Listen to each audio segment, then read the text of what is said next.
Hello everyone, welcome to Story Commerce. हम इसमें class 11 business studies का आपका चैप्टर थर्ड पढ़ रहे थे, जो है आपका public private and global enterprise. तो आपके साथ जो पहली वीडियो मैंने उसमें आपको बताया था कि हमें हमारे चैप्टर में क्या क्या पढ़ने हैं। तो हमें मेनली उसमें पब्लिक सेक्टर एंटरप्राइज पढ़ने हैं, क्योंकि प्राइवेट सेक्टर एंटरप्राइज जो मैं आपके साथ ऑलरेडी चैप्टर सेकंड में हम पढ़ चुके हैं, और ग्लोबल एंटरप्राइज के बारे में पढ़ना है। तो कल की वीडियो में मैंने आपको बताया था कि आपकी जो पब्लिक सेक्टर एंटरप्राइज आपके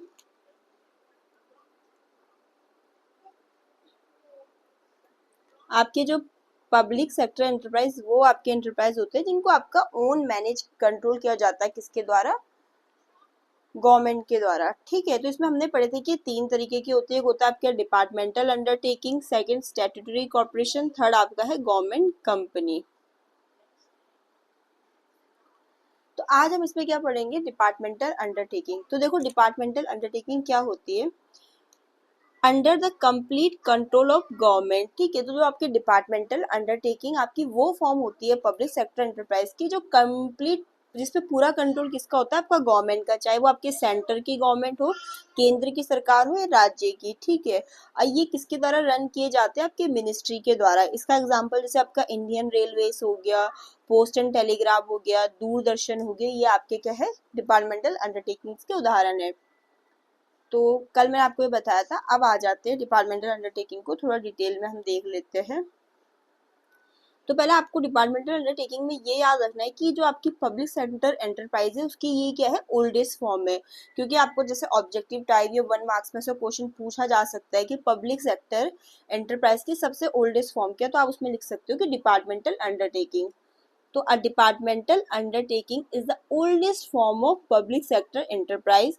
It is fully owned, finance, manage and control by the government. जैसा अभी हमने ऊपर पढ़ा कि डिपार्टमेंटल अंडरटेकिंग आपकी जो पब्लिक सेक्टर होती है उनकी सबसे पुरानी फॉर्म है ये, और इसको पूरी तरीके से ओन, इसको जैसे फाइनेंस पैसे देने हैं या मैनेज करना है, कंट्रोल करना है, वो कौन करेगी? आपकी गवर्नमेंट, चाहे वो स्टेट गवर्नमेंट हो या सेंट्रल गवर्नमेंट के द्वारा। इसके हमने एग्जाम्पल में देखा, आपका देखो इंडियन रेलवेज आ गया,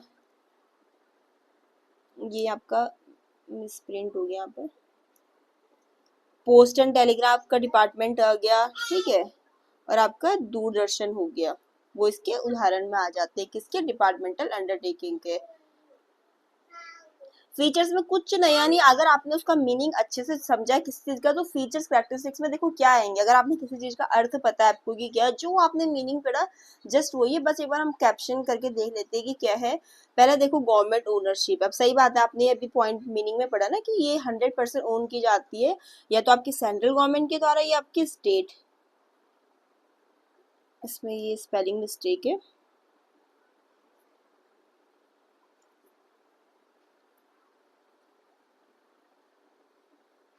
यहाँ पर आ जाएगा आपका STATA। ठीक है, STATA, ये आपकी स्टेट गवर्नमेंट की स्पेलिंग। तो आपकी गवर्नमेंट ओनरशिप होती है किसकी? आपकी डिपार्टमेंटल अंडरटेकिंग, जो सबसे पुरानी फॉर्म है आपकी पब्लिक सेक्टर एंटरप्राइज की। फिर इसको फाइनेंस भी कौन करता है? गवर्नमेंट के द्वारा किया जाता है अपने एनुअल बजट में से। ये आपका गवर्नमेंट का ही पार्ट है, क्योंकि इसे गवर्नमेंट कंट्रोल कर रही है, फाइनेंस कर रही है, तो एक जो गवर्नमेंट का ही पार्ट है। किस तरीके से वर्क करता है? पार्ट ऑफ मिनिस्ट्री और डिपार्टमेंट। ठीक है, फिर इसका है no separate entity.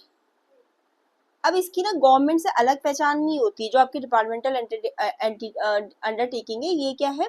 It does not have separate legal status from the government.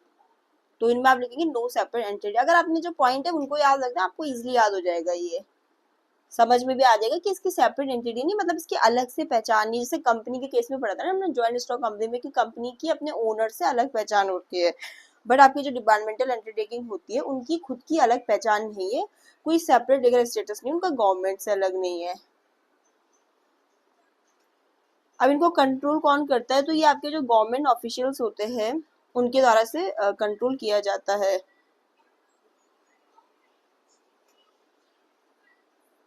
ये आपको जो आपका पब्लिक अकाउंटेबिलिटी होती है, आपके पार्लियामेंट के लिए जवाबदेही होते हैं, इसीलिए इसमें, ताकि ट्रांसपेरेंसी वगैरह बनी रहे इसमें।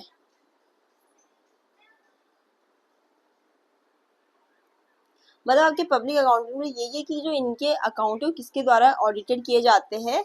CAG के द्वारा इनके अकाउंट ऑडिटेड किए जाते हैं, जो क्या हो गया आपका comptroller and auditor general of India, CAG। ठीक है, क्या उसकी फुल फॉर्म CAG की?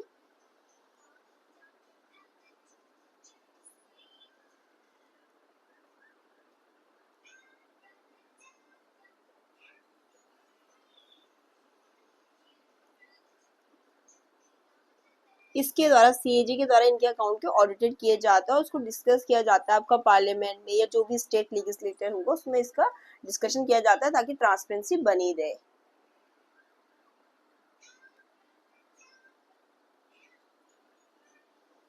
अब इसके मेरिट्स देख लेते हैं। देखो मतलब इनकी फॉर्मेशन काफी इजी होती है, कोई भी आपको स्पेशल लॉ की जरूरत नहीं है इनको फॉर्म करने के लिए। तो ये आपका कंप्लीट गवर्नमेंट के कंट्रोल में होता है। तो उससे देखो एक फायदा ये होता है कि बहुत सारी इंडस्ट्रीज ऐसी होती है जहाँ पर भी गवर्नमेंट का कंट्रोल बहुत जरूरी होता है कि वहाँ पर सीक्रेसी मेंटेन हो सके। सेंसिटिव इंडस्ट्रीज होती है जैसे डिफेंस की, सिक्योरिटी की, तो उनके लिए बहुत सुटेबल है ये। फिर आपका पब्लिक अकाउंटेबिलिटी कि भाई अपने मन का कुछ नहीं कर लेंगे, इन्होंने जो भी काम किया उसके लिए इनकी जो आपका ऑडिट किया जाता है CAG के द्वारा और इनको आपका पार्लियामेंट के लिए जवाबदेही होती है। अगर आपने ऐसा काम किया, आपका बजट ये है, इस तरीके से खर्च हुए पैसे, तो आप जवाब दीजिए कि किस तरीके से वो पैसे खर्च हुए। तो ये जवाबदेही होते हैं आपके उनके लिए पार्लियामेंट को, ताकि उनके काम में ट्रांसपेरेंसी मेंटेन हो सके। बोलते हैं ना कि भाई ट्रांसपेरेंसी मेंटेन करना, ट्रांसपेरेंसी मतलब पारदर्शिता की भी कुछ छुप के नहीं, जो है सामने इस तरीके से, तो ट्रांसपेरेंसी मेंटेन हो सके।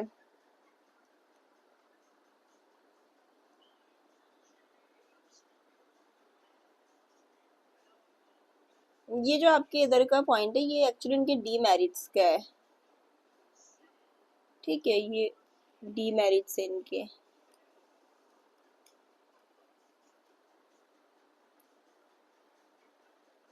इवन आप इसके मेरिट में एक और चीज ले लीजिए कि जो इनका रेवेन्यू किसको जाता है, डायरेक्टली गवर्नमेंट का जो ट्रेजरी होता है, खजाना होता है, जो गवर्नमेंट को ही मिलता है इनका रेवेन्यू। मतलब फाइनेंस भी देखो ये गवर्नमेंट के द्वारा ही किए जाते हैं और इनका जो रेवेन्यू वो भी गवर्नमेंट को जाता है। और एक और इसका एडवांटेज ये है कि ये क्या करते हैं, पब्लिक वेलफेयर पे फोकस करते हैं। इसका मैं पॉइंट यहाँ लिख देती हूँ इसके मेरिट्स में। ये तो खैर आपका अलग चीज है, इसके मेरिट्स में लिख देती हूँ मैं कि आपका पब्लिक वेलफेयर करने पे इंश्योर करती है। ठीक है, सर्विस मोटिव होता है उनका रेदर देन प्रॉफिट, प्रॉफिट से ज्यादा पब्लिक के वेलफेयर पे फोकस करते हैं आपकी कौन, डिपार्टमेंटल अंडरटेकिंग। तो ये इसके मेरिट्स है। अब आ जाते हैं इसके डीमेरिट्स या डिसएडवांटेज। तो देखो एक इसका डिसएडवांटेज ये है कि देखो इसमें ना थोड़ा फ्लेक्सिबिलिटी कम होती है, क्योंकि भी इनको गवर्नमेंट के जो रिजिड रूल्स है वगैरह फॉलो करने पड़ते हैं। यहाँ पर देखो डिसीजन मेकिंग में भी काफी देरी होती है, क्योंकि हमने क्या किया यहाँ पर एक स्टेप बाय स्टेप चीजों को फॉलो करेंगे ये। ठीक है, तो यहाँ पर रूल्स रेगुलेशंस होते हैं, स्लो डिसीजन मेकिंग होती है, तो हम कह सकते हैं यहाँ पर थोड़ा फ्लेक्सिबिलिटी की कमी होती है। अब गवर्नमेंट के कंट्रोल में तो यहाँ पर भी पॉलिटिकल इंटरफेरेंस भी होता ही है। ठीक है, बहुत सारी चीजों पे पॉलिटिकल इंटरफेरेंस होता है, तो यहाँ पर पॉलिटिकल प्रेशर बना रहता है। रेड टेपिज्म और ब्यूरोक्रेसी का मतलब ये होता है कि भी काम में देरी, क्योंकि बहुत सारी फॉर्मेलिटीज होती है, तो ऐसा नहीं कि डिसीजन फटाफट के ले लिए जाएंगे। तो यहाँ पर रेड टेपिज्म या ब्यूरोक्रेसी भी होता है।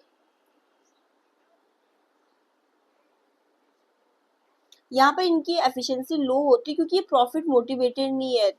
ठीक है, क्योंकि इनका मेन एम तो क्या पब्लिक वेलफेयर है, तो कॉस्ट को कंट्रोल करने पे इनका ध्यान कम होता है, क्योंकि इनका मेन एम क्या है, पब्लिक वेलफेयर है, तो मतलब प्रॉफिट मोटिवेटेड नहीं है, तो इनका ध्यान कम होता है किस पे, कॉस्ट कंट्रोल पे।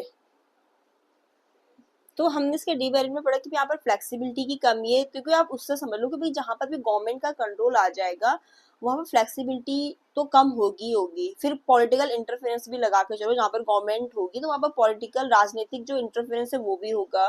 फिर हमने थर्ड पॉइंट पढ़ा यहाँ पर रेड टेपिज्म एंड ब्यूरोक्रेसी।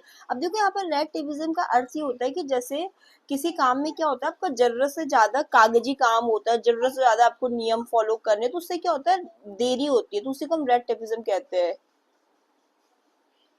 मतलब सरल उदाहरण में आप ऐसे समझ लो, जैसे आप पासपोर्ट बनाने के लिए जाते हैं तो आपको बार बार अलग दफ्तरों के भी चक्कर लगाने हैं, आपको ये कागज चाहिए, वो कागज चाहिए, तो वही है आपका रेड टेपिज्म कि किसी काम को करने के लिए आपको जरूरत से ज्यादा कागजी कार्रवाई, फॉर्मेलिटीज को वगैरह को पूरा करना है। अब हमने यहाँ पर ब्यूरोक्रेसी भी एक वर्ड यूज किया, उसका मतलब क्या होता है, ब्यूरोक्रेसी का मतलब ये होता है कि जो आपके सरकारी अधिकारी होते हैं, जैसे आप आपके IAS हो गए, सरकारी जो विभागों के अधिकारी होते हैं, तो उनके दौरान जो आपका एडमिनिस्ट्रेशन कंट्रोल होता है उसको कहते हैं ब्यूरोक्रेसी।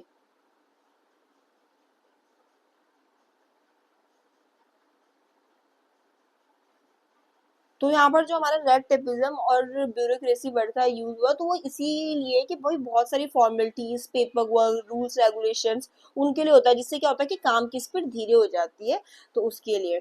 फिर एक आपका लो एफिशिएंसी है, क्योंकि ये प्रॉफिट मोटिवेटेड के लिए नहीं, तो ये कॉस्ट कंट्रोल पे ध्यान नहीं देते हैं। ये आपका हो गया डिपार्टमेंटल अंडरटेकिंग का उदाहरण। ये आपका देखो इंडियन रेलवे हो गया, जो मैनेज किया जाता है मिनिस्ट्री ऑफ रेलवे के द्वारा। फिर आपका इंडियन पोस्ट हो गया, ये भी आपका डिपार्टमेंटल अंडरटेकिंग में आता है, ठीक है। पोस्टल की, कोरियर की सर्विस देता है। आपका दूरदर्शन और ऑल इंडिया रेडियो, ये भी आपका इसी में आता है, जिसे कहते हैं प्रसार भारती, ठीक है।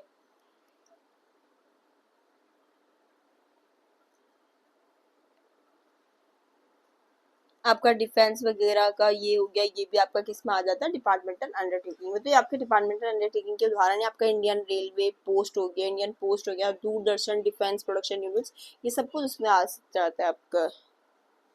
ये आपका इंडियन रेलवे का देखो सिंबल हो गया इस तरीके से, इंडियन पोस्ट का ऐसे ही होता है, दूरदर्शन का ये हो गया, और डिफेंस प्रोडक्शन यूनिट्स का इस तरीके से।